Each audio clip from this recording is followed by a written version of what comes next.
Today, I stand before you not as a single voice, but as part of a collective commitment to shape a brighter future for our country. I am Dr. Lutmer Salina, as you know me, a surgeon by profession and a proud son of St. Martin. Like many of you, my life has been shaped by the beauty, challenges, and resilience of our island. It is this shared experience that inspires me to work alongside each of you to build a St. Martin where every individual can thrive. We are a people of remarkable strength. Time and again, we have faced adversity from devastating hurricanes to economic uncertainty, and yet we continue to rise. But resilience alone is not enough. We must channel our strength into progress. Our country faces undeniable challenges. Our healthcare system needs strengthening, our economy needs diversification, and our infrastructure must be fortified against the realities of climate change. These are significant obstacles, but they are not insurmountable. Together, we can turn these challenges into opportunities. My first priority is fostering trust and transparency. To move forward, trust must be at the heart of everything we do. This requires all of us leaders, institutions, and citizens to uphold the value of accountability, integrity, and openness. When decisions are made with honesty and collaboration, progress becomes possible. My second priority is strengthening healthcare for country St. Martin. Healthcare is more than a service. It is a fundamental right of our people. We will work to ensure that every person in St. Martin has access to quality and affordable care. By improving facilities, investing in preventive care, and expanding the range of local medical services, we can create a system that serves everyone. Collaboration will be key. Together. We can close gaps and provide a safety net for all. My third priority will be building a resilient economy. Our economy is the backbone of our livelihoods, but it must evolve to meet the needs of a changing world. While tourism remains vital, we will focus on creating new opportunities in areas like renewable energy, agriculture, technology, and creative industries. By supporting local entrepreneurs, fostering innovation, and providing training for our workforce, we can build an economy that benefits all. My fourth priority will be empowering communities and youth. Our greatest resource is our people, especially our youth. By investing in education, mentorship, and skill training, we can prepare the next generation to lead. Strong communities are built on strong individuals, and through shared efforts, we can uplift every neighborhood, every family, and every child. Progress is not the responsibility of a few, it is a shared endeavor. Everyone has a role to play in building the future of St. Martin. Whether you are a teacher inspiring young minds, a business owner driving economic growth, or a neighbor lending a helping hand, your contribution matters. This journey requires unity. Let us work together, hand in hand, towards solutions that reflect the needs and aspirations of our entire country. When we listen to each other, learn from each other, and act together, there is no limit to what we can achieve. St. Martin is not defined by the obstacles we face, but by the strength and determination with which we overcome them. Let us embrace the opportunity ahead with courage and optimism. Let us build a country that reflects our shared values. celebrates our diversity, and provides a better life for all who call it home. Together, we can create a St. Martin where every person has a voice, every community has a place, and every dream has a chance.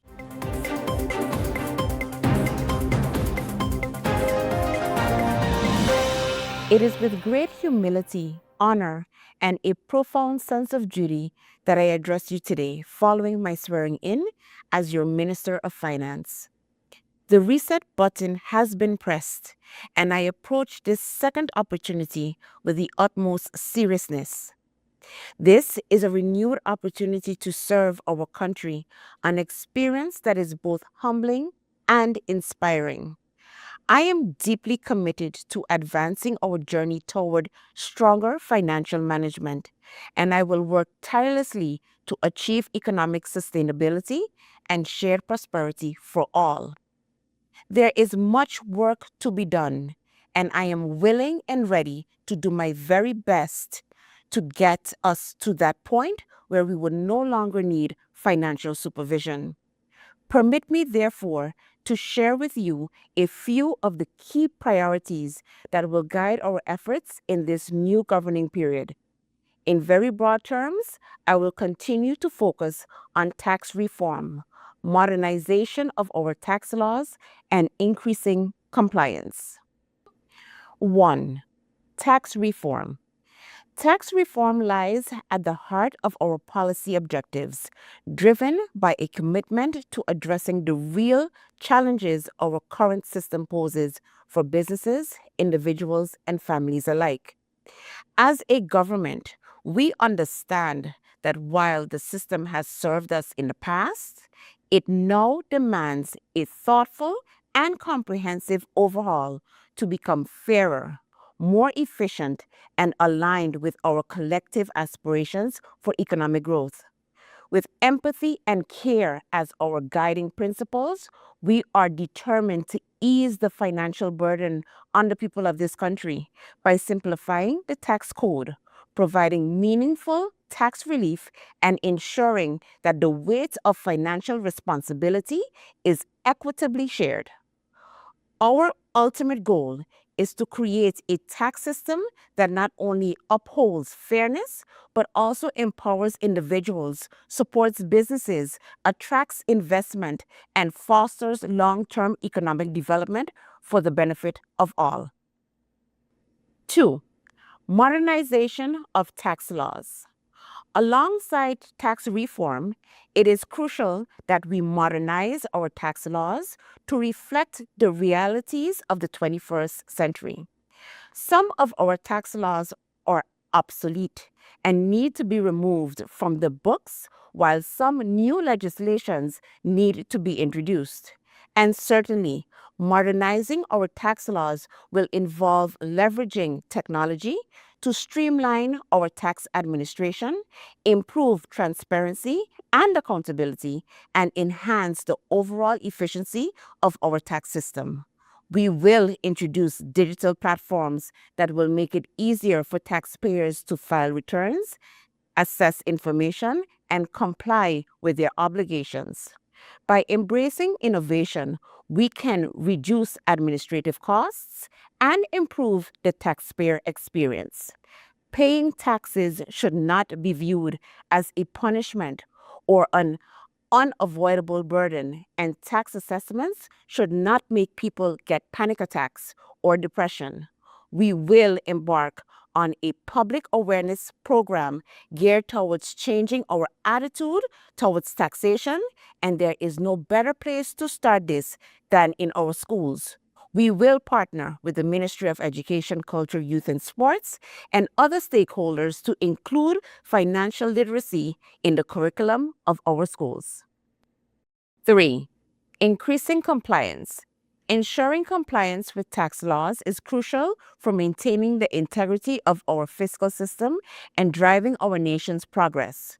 We will implement robust measures to enhance compliance, including improved auditing processes, stricter enforcement of penalties for noncompliance, and targeted education campaigns to increase awareness about the vital role taxes play in our development. It is often said that billions of dollars pass through St. Martin daily, implying that government coffers should be abundant. While I cannot verify this claim, it highlights the substantial leakage within our current system. To address this, we will collaborate with all stakeholders to close these gaps effectively. However, true success requires collective effort. Every citizen should be a part of this process, taking ownership of their role in building a stronger, fairer system. Together, through shared responsibility and commitment, we can ensure that sustainable development of St. Martin. As every businessman and woman knows, good financial husbandry is a prerequisite for success. It is the same for government. Our autonomy is established on that. So is our viability and sustainability as a developing country. We must seek meaningful ways to reduce our foreign debt. We must simultaneously find avenues to increase government revenue in a structural manner. This, ladies and gentlemen, is the main challenge we will be facing in the next 4 years. Government cannot do it alone. We are therefore counting on each and every one of you to join hands with us to take our island to a new level of prosperity. Finally, as Minister of Finance, I want to express my heartfelt gratitude to all of you for your steadfast support and the trust you have shown in our shared journey. It is with great hope for the future and genuine care for the well being of every citizen that I say, together, we have the power to transform St. Martin and build a legacy of prosperity that future generations will cherish. I am confident that with your continued hard work, commitment, and unity, we will achieve these ambitious goals and create a brighter, stronger St. Martin we can all be proud of.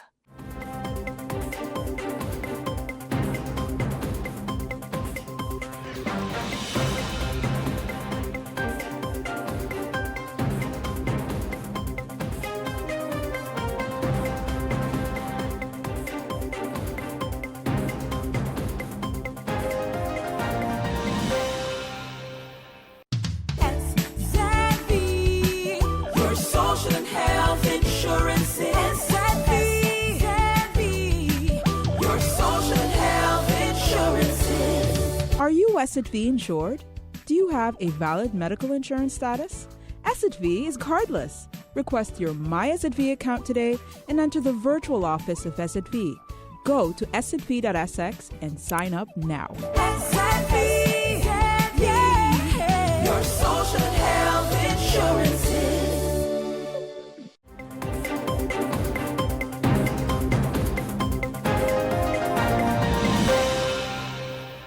There are moments in life when we have to speak up to express what we feel.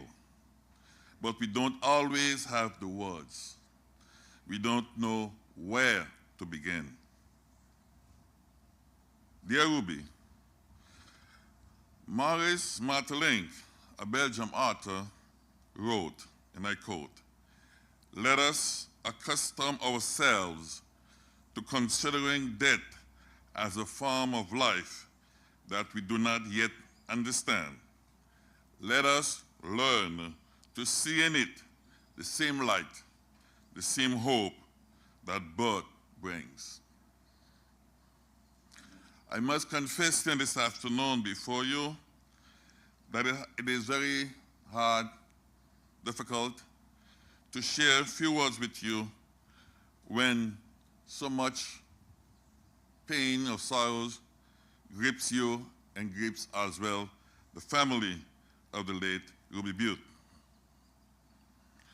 But not to be here for you and speak in the presence of all these people who love you was simply inconceivable to me.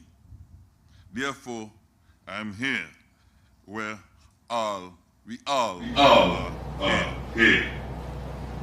Your family, your friends, your colleagues, and all those who love you. Everyone is here. We are all here to say thank you, to tell you that we love you, to tell you that we miss you. And while I know that we have to say goodbye to you, it still remains a difficult exercise. It is not easy to say to you goodbye. You have left before us way too soon, way too fast. Your death reminds us, as an obvious fact, that we are ultimately very little and that we must enjoy every minute. All the little moments of happiness that life offers us. All these little nothings that make up a whole. But above all, to enjoy the people we love because the void left behind us, also, once they are gone, is immense. Yes, Ruby, you leave a huge void that is impossible to fill, but also so many shared memories, unique moments of happiness. Like many here, I am very happy that you have granted me some unique moments of happiness in your presence. You who knew how to do a lot with so little. You who knew how to cultivate love and friendship. And let me recall briefly that moment, that evening at an exhibition where you educated me on the various levels of painting, a lesson learned and will be forever remembered. You made these moments rare and precious. How can anyone expect us to forget the ever-present friend, the tender and caring mother, the loving partner you have always been? Impossible.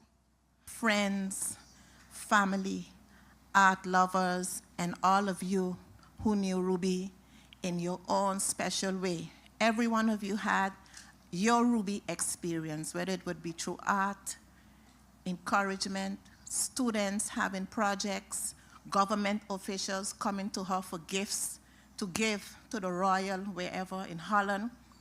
You know, this day, I know it would come, but I really wasn't expecting it to come so quickly. Like our president said, it happened so fast, you know, so suddenly.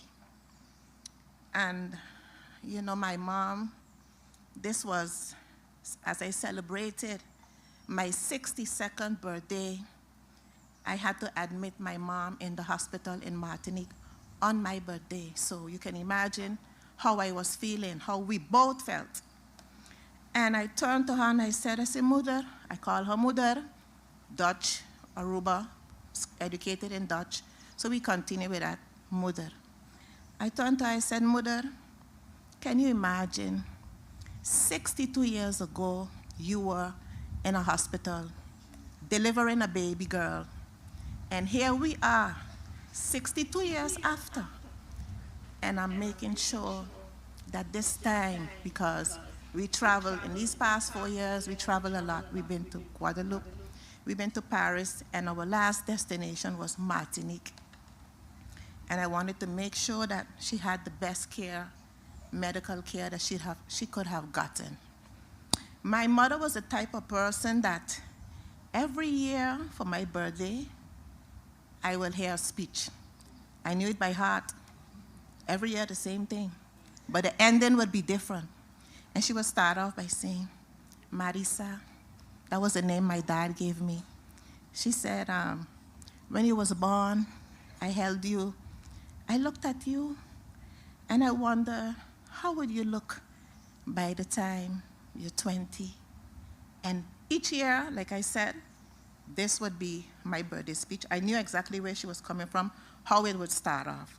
But something about this one this year in the hospital, she started off by saying that she was so thankful to have spent my pre-birthday celebration, which was the Sunday before we traveled to Martinique with me. And then she went on by saying, you know, we've been through so much. These past 4 years has brought us real close. And she wanted me to know that when we get back home, she wants my life to become lighter, because I lost my dad right after Irma in Aruba. And when I got back home, I told her, I said, Mother, it's just us two now. And from 2019 to now, we've been having health issues and traveling all over for medical attention, the right medical attention, that I wish that our governments will have the best health care for our, especially our seniors who have done so much for our island, that they would not have to travel. My mom had a fear of flying. And this is what took place in Martinique. We've been to Martinique. And when it was time for us to return to St. My mom turned to me, she told me, she said, Jackie, I am staying.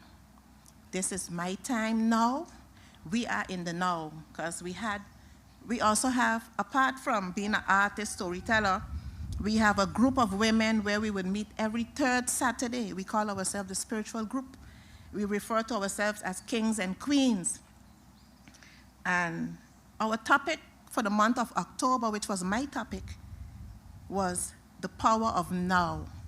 The power of now, how important it is where we are right now to live good, to love, to enjoy each moment, because we don't know what tomorrow holds, but we know who holds tomorrow, you know? So when she told me in the hospital, she said, Jackie, I'm staying, I'm here now, and I'm gonna get whatever has to happen is gonna happen right now. And then she went on, like I said, she wanted for when we come back home, for my life to be lighter, because I am everything for my family, for my mom, children.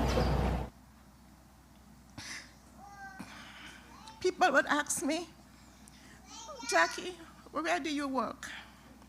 Where do you work? And I'm proud to tell them, I have the best job. I get to take care of my mom. I get to take care of my grandchildren and everyone. I even get to take care of her dog, Lulu, you know.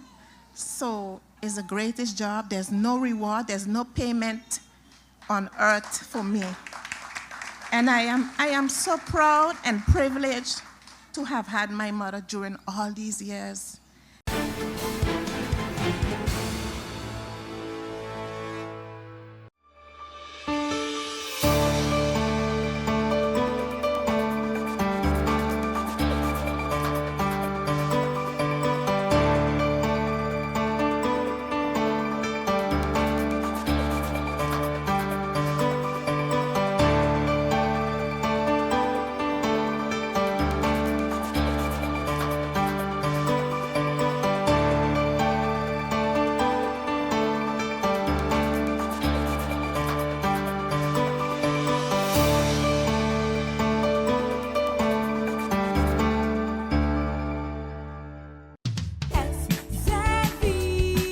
Your social and health insurance is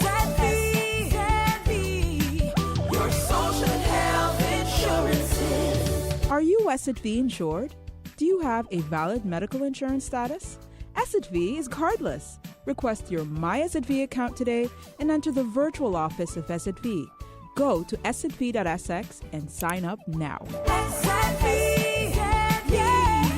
Your social and health insurance.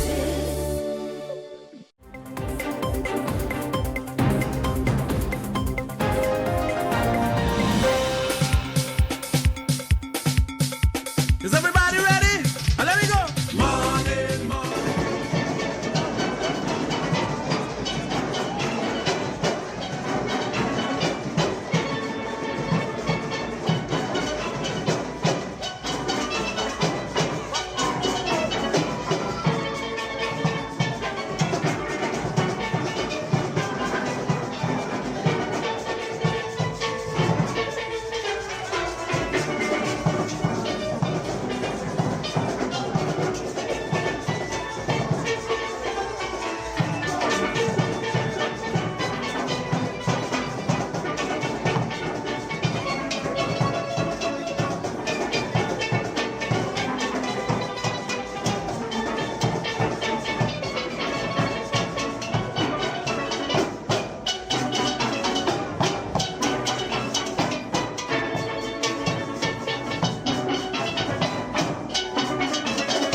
beautiful time of the year.